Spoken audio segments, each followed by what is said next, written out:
จอมจึงเมืองราชาปูตินตั้งไว้โครงการอันหนึ่งเปิดตาเฮ็ดให้คนเฮาในอ่ำหมดเท่าหมดตายเนี่ยและเฮ็ดจังหือซ้ำที่ว่าหมดเท่าหมดตายเนี่ยที่ปิ่นเรียกไรในเครื่องอากาศตัวคินเฮา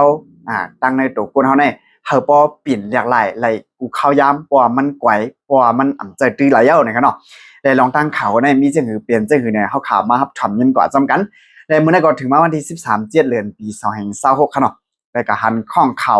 วันวอลเนี่ยลงไว้ค่ะนะเกี่ยวกับเรื่องข่าวเงาในกันเนาะและข้องข่าวในก็เลยว่ามันก็มีคนติดตามคน follow ไว้ตั้งนำตั้งหลายฉะนั้นมันก็ข่าวเงาในออกไว้ก็แลข่าวเงาหนวันนอกเมืองเขาก็ออกจอมอยู่กันเนาะและหรือฉะนั้นมันก็ในจึงคือลาเนี่ยจำจึงราชาปูตินในกันเนาะมันใจไหนเนี่ยเข้าใจได้เดียวว่าเกี่ยวกับเวลองที่เธออายุอาสากวนเฮายืนยาวเนี่ยมันใจก็คัดใจคนขว้าและที่เธอจะไปสายจะนั่นมันใจตึกชวนเขาจะนั่นให้คนขว้าเรียเพียนเกี่ยวกับเวลองกวนเฮาหนังฮื้อดีนั่นเท่านั้นตายนี่มาอยู่ตาซีกันเนาะโครงการอันมันตังได้คอมมิวนิมันตังได้ก็อาจจะเป็นลูกยิงมันก็กุ้มกังค่ะเนาะมันตีตังจึงไม่ว่าNew Health Excellence Technology นี่กันเนาะเพราะเขาเลยรับจึงมันพี่ก็คล่องไว้นึงกันนะเพราะมันตั้งชื่อโครงการอันนั้นย่อเนี่ยก็ลงทุนไว้ทั้งนำตั้งหลายค่ะเนาะดอลลาร์ป้องไว้ในจะเป็น26,000ดอลลาร์อเมริกันกำเดียวมันนับเป็นเงินไทยก็แสนล้านบาทเงินไทยเนี่ยค่ะเนาะแต่ว่าตั้งนำตั้งหลายค่ะนะ9แสนล้านบาทในค่ะเนาะและในปี2030อันที่ถึงในที่ให้ทางก้นราชาเขาอ่ำเท่าอ่ำตายในตา175,000เฮงก็นี่ค่ะเนาะตาสิเสียนตายค่ะนะอันนี้ก็แข่งหลายปีตั้งนาก็ค่ะเนาะเขาคาตีเลยหันกันเนาะค่ะนะที่เฮ็ดออกมาได้อ่ำออกมันเนาะอันนั้นขายามก็จะเป็นข้อตอบเหมือนกันเนาะและเนี่ยจอมจึงราชาปูตินนะซ้ำมันซ้ำเฮ็ดซึ่งหืออะไรกว่าเข้าใจเกี่ยวกับเวลองการหมอทำหมอตายเฮ็ดจึงหือมันซ้ำกว่าเข้าใจร้องแน่ว่าในจริงเนี่ยมันกว่าหันจึงอันหนึ่งที่เนื้อปานสหภาพโซเวียตนะครับเนาะเนื้อปานนั้นเนี่ยจะเป็นมอนาซีเขาจะนะครับเนาะเขาในเขาได้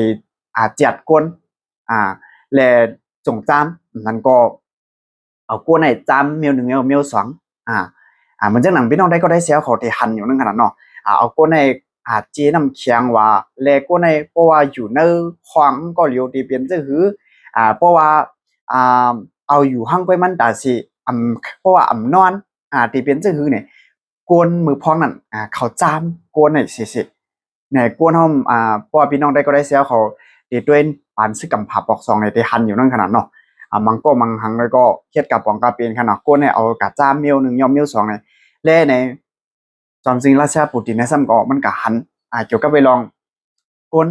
หรือที่อยู่อาศักที่ยืนยาวเนี่ยที่เฮ็ดจังหือที่เปลี่ยนจังหือเนี่ยมันใจก็เข้าใจมาอยู่ตาเซเลยเนี่ยมันคัดจากฮุบจู้เจ้าไปชายจะได้เนี่ยมาห่มตูกันเสียเลยเนี่ยเอาเฮ็ดตีกึกกูมันนั่นขนาดเนาะและเลสนานำก้าเนี่ยในโครงการคอมดีเขาในขนาดในคอมพานีเขาได้เนี่ยเขามี3ขั้นตอนเนี่ยนะขั้นตอนหมายนึงได้ก็เขาได้โครงสร้างเฮ็ดออกยาแต่ได้ฝังไว้ในเชลกวนเฮาในหนังคือกวนเฮาหนังตีนั่นเหี่ยวนั่นยานและอายุอาศักกวนตียืนยาวข้อหมาย2 3ก็ที่เอาเครื่องอังกาเนื้อหมูมาปิ่นอย่างไรตีก้นนั่นขนาดเนาะเพราะว่ามาปิ่นอย่างไรตีก้นเนี่ยเพราะว่าเครื่องอังกาในตัวก้นเฮาในเซมิเมียวมันกวยกาตีเลยใช่ว่ามันรู้แล้วกาตีเลยเซมว่าในออกมาปิ่นอยากลายมาอยู่ตาสีไฮไลท์ในขนาดเนาะเล่เนี่ยข้อหมาย3ได้ก็โครงสร้างเฮ็ดออกหังกวยมันจะหนังรูปก้นใช่ไหมครับนะรูปอ่อนว่ารูปแข็งก้นอะไรก็เขาโครงสร้างเฮ็ดออกระยะและจากเครื่องอังกาตัวคิงเฮาหนังกาเขาโครงเฮ็ดสร้างเฮ็ดออกไรเนี่ยเขาได้คัดเซอร์โครงสร้างเฮ็ดออกในครับนะอันเป็นก็กุ้มกำคอมมานีมันก็โครงกันได้ก็จะเป็นดูยิงเสามันใจนี่ครับเนาะอายุอาศักเลย41 ปีชื่อห้องว่ามาเรียนี่ครับเนาะ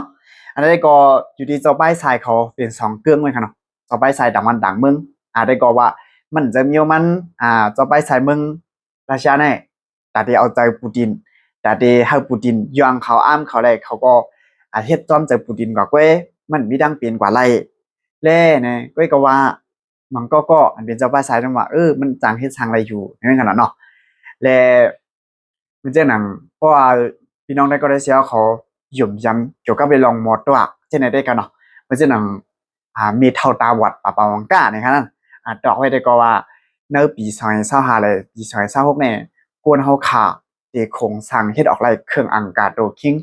และ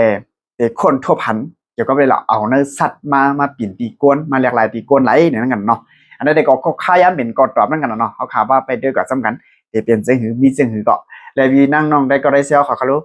หันถึงจื้อนี่ก็ปันไว้ดังหันถึงสิซอไว้ดังในวิดีโอคนอะไรกันเนาะเมื่อส่งดังหมดดังเซ็งค่ะเก็บสุกปุนเพขาวหยอดอิน